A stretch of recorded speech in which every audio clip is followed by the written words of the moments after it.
Acid Beer Reviews, back with a little bit of Glasshouse brewing up in this piece in the form of their Sakura burps. I apologize.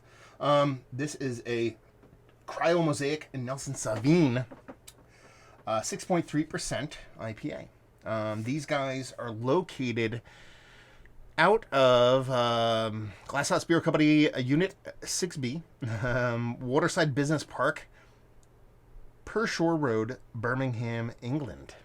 Yeah, this comes courtesy of my boy Adam, aka at the Mercy Beers. He sent off a box of UK jams, and I'm not gonna lie to you. This brewery is probably one of the ones that I'm looking forward to the most, just because I dig their label design. I've seen them popping up on UK channels, so we'll see what's what. Beautiful can. Texture is out of this world. Beautiful cherry blossom in the background. Awesome logoing. Very, very cool label. One of the better ones I've seen as of late. It looks like a hazy pale, but it's not like your super turbid, super thick, super over-the-top kind of hazy pale. Has some clarity to it. I mean, you wouldn't call that clear, but you can see through it. I can get light through it. It's a little bit dark, than what you expect for the a beer of this style. He was moaning and groaning about these being a little bit older. I think it's only a month or two old, I think. Maybe 3 months old. That shouldn't be a problem. Pinky finger, infinitely tight compact head, super creamy top to it, and that kind of, what's the word I'm looking for here? If you mix pineapple juice and apple juice together, it's kind of like that vibe kind of going on. It's good nose.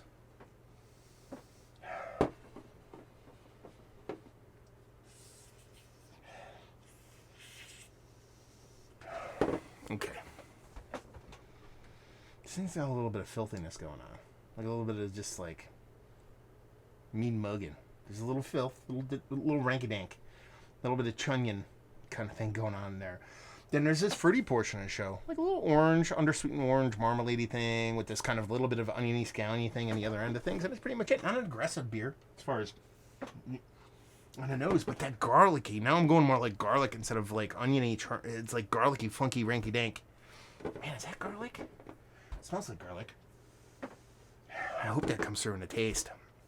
A little bit of orange on the other side of things. Not necessarily marmalade level now. Now I give it a huff. Just a little bit of soft orange. Not an aggressive nose, but what it's given me has me kind of, my nipples are just a little bit hard right now. So I'm just going to dive right in. Cheers.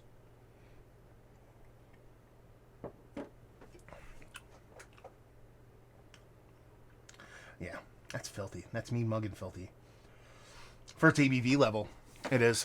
It's got this dirtiness, this dirty scallioniness to it. I was gonna go garlic with the nose, but it's more like a scalliony, light onion kind of thing. It's just like tough boy shit. You know what I mean? Like tough guy stuff. It's not like like when I used to do like weird electronic music, and when I say weird electronic music, all the people in the UK who are watching this because this is their brewery, electronic music, because that's what you guys are into, and over here the people call it weird. That's why I reference it as weird. It's kind of like dirty techno. You know what I mean? Like there's people that get in like that like dig on dance music, dig on house, dig on a bunch of stuff, drum, bass, fucking whatever. That's fine. But there's just that 4/4 bass and bleep, just filthy shit where you just like, if you ever watch like, nah, you won't get the reference. But yeah, it just has this kind of dirtiness to it. This is kind of like, I came from the gutter, but I'm still here kind of Tupac-y vibe. On top of what is, for all intents and purposes, a pretty kind of old school IPA. It's more old school IPA than it is new school IPA. That little bit of mean mug and hops. There's that fruitiness that's coming from the hops that leans a little bit more kind of new school, but the way the beer drinks, it has this kind of cleanliness to it. Sure, you look at it, it's hazy. You go, okay, that's a hazy beer. There's nothing clean about this beer. No, it has a little bit more West Coasty kind of influence to it in its drinkability, not necessarily in the way it kind of expresses itself hop-wise. There's no big piney characteristic, resinous stuff like that. It's more that ranky-dank kind of scalliony thing, that mean mugging thing I was talking about. On the other side of things, it is that kind of, it's probably just straight orange, undersweetened, non-confectionery, legit undersweetened kind of orange on there. But it just has this kind of old-schooly kind of, I made beer a long time with BJCP rules in mind kind of beer. But with enough new school sensibility to make it fun and interesting.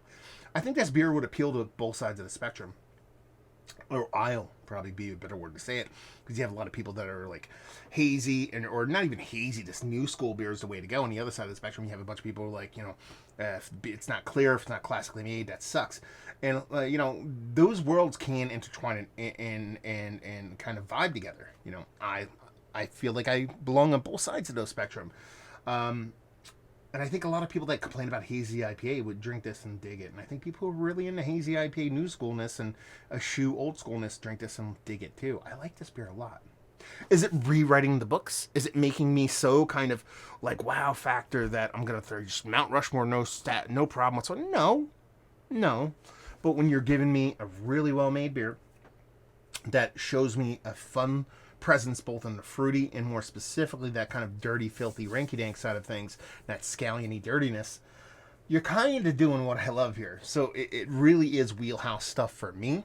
Is it going to be wheelhouse stuff for you? I don't know. If you like the stuff that I like, then you'll probably like this.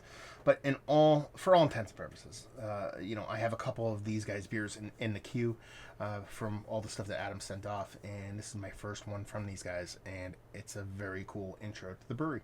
I think it's fantastic. I think it's tasty. Is it one of the better?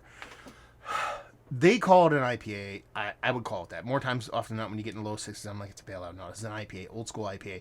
Is it one of the better IPAs I've had as of late? Yes. Mount Rushmore status? No. Is it one of the more interesting IPAs I've had as of late? Definitely higher up the ladder, closer to that Mount Rushmore status. Value and availability?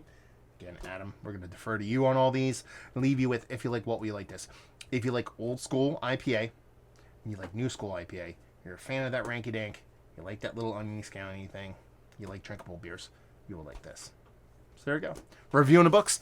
Hopefully you guys enjoyed it. Down there if you want to talk about it. Massive Beers if you want to check me out doing the social media stuff. Beer Massive. If you want to check me out doing a whole podcasting thing. And hopefully you guys enjoyed the review. Hopefully you're enjoying a little bit of, Glasshouse. I forgot the name of the brewery already. That's how awesome I am. Hope to see you next time. Cheers.